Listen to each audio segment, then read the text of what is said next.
Hello, ഇന്ന് നമുക്ക് ഇതേപോലെ ഒരു ബോട്ടിൽ ആർട്ട് എങ്ങനെ ചെയ്യാമെന്നുള്ളത് നോക്കാം. അപ്പോൾ ഈ മയിൽപ്പീലി ഉണ്ടാക്കാൻ വേണ്ടിയിട്ട് ഞാൻ എയർ ഡ്രൈ ക്ലേ ആണ് യൂസ് ചെയ്യുന്നത്.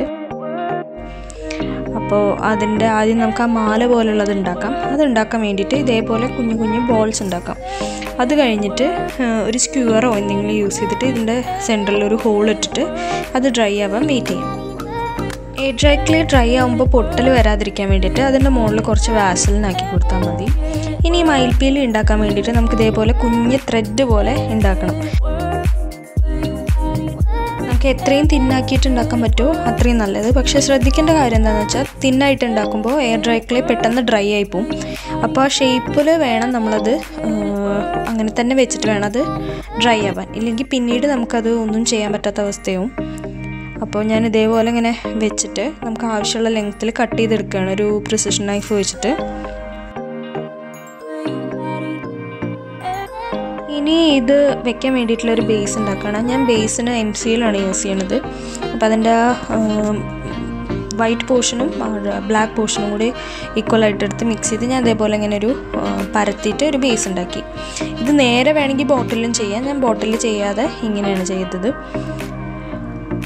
എന്നിട്ട് ഇങ്ങനെ മയിൽപ്പീലിയുടെ ഷേപ്പ് കിട്ടാൻ വേണ്ടിയിട്ട് ആദ്യം റൗണ്ട് ഉണ്ടാക്കിയിട്ട് സെൻറ്ററിൽ വെച്ചു. പിന്നെ അതിന് ശേഷം നമ്മൾ ഇതേപോലെ കട്ട് ചെയ്ത് വെച്ചിട്ടുള്ള ചെറിയ പീസുകൾ ഇങ്ങനെ വെച്ചു. അപ്പോൾ നമ്മൾ കട്ട് ചെയ്യുമ്പോൾ ഓരോ മുന്നിലേക്ക് ഉള്ള ഓരോ പീലുകളും കുറച്ച് ലെങ്ത്ത് കൂട്ടിയിട്ട് കട്ട് ചെയ്യാൻ ശ്രദ്ധിക്കണം. ഇത് മാക്സിമം തിക്കാക്കി വെക്കാൻ നല്ലത്. കാരണം എയർ ഡ്രൈ ക്ലേ ഡ്രൈ ആയി കഴിയുമ്പോൾ ഒന്ന് സ്ട്രിങ്ക് ആവും. അപ്പോൾ അത്ര തിക്നെസ് ഇല്ലാത്ത പോലെ തോന്നും. അപ്പോൾ നല്ല തിക്കായിട്ട് ഇരിക്കുമ്പോഴല്ലേ ഭംഗി. അപ്പോൾ നിറയെ തിക്കായിട്ട് ഇതുപോലെ ചെയ്യാൻ വേണ്ടി ശ്രമിക്കണം. ഇനി ഇത് പെയിൻറ്റ് ചെയ്യാൻ വേണ്ടിയിട്ട് ഇതിപ്പോൾ ഡ്രൈ ആയിട്ടുണ്ട്. അപ്പോൾ ഞാൻ പേൾ പെയിൻ്റാണ് യൂസ് ചെയ്യണത്. ബ്ലൂവും ഗ്രീനും പിന്നെ ഒരു ചെറിയ ഷെയ്ഡ് പോലെ വൈറ്റും ഒക്കെയാണ് കൊടുക്കുന്നത്.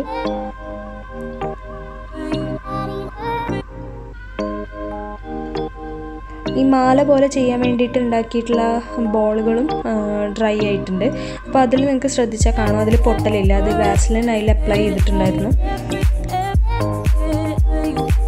ഇത് പെയിൻറ്റ് ചെയ്യുമ്പോഴും നന്നായിട്ട് ശ്രദ്ധിക്കണം. കാരണം നല്ല തിന്നായിട്ടുള്ള ഇതായ കാരണം പൊട്ടാൻ ചാൻസ് ഉണ്ട്. അപ്പോൾ പൊട്ടലില്ലാതെ മാക്സിമം ശ്രദ്ധിക്കണം.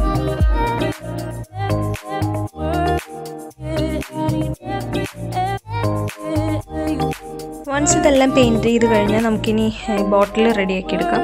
അപ്പോൾ ഞാനൊരു പരന്ന ബോട്ടിലാണ് ഇതിനെടുത്തിരിക്കുന്നത്. എന്നിട്ട് നമ്മൾ സാധാരണ ചെയ്യണ പോലെ ഇതിനൊരു ബേസ് കോട്ട് കൊടുത്തു.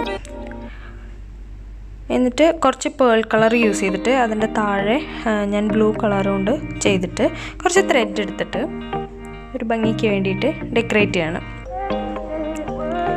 ഇനി നമുക്ക് എന്താ പറയുക, ഈ മയിൽപ്പീലി ഇതിൽ ഫിക്സ് ചെയ്യണം. അപ്പോൾ ഞാനത് അതിങ്ങനെ ഒരു സൈഡിലായിട്ട് ഇതേപോലെ ഫിക്സ് ചെയ്ത് കൊടുക്കണം. ഞാൻ ഫെവിക്കോളാണ് യൂസ് ചെയ്തത് ഫിക്സ് ചെയ്യാൻ വേണ്ടിയിട്ട്.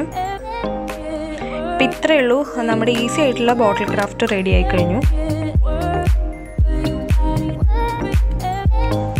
സോ എല്ലാവരും ഇതേപോലെ ട്രൈ ചെയ്ത് നോക്കാം. നമുക്കിനി വേറെ വീഡിയോ ആയിട്ട് വീണ്ടും കാണാം.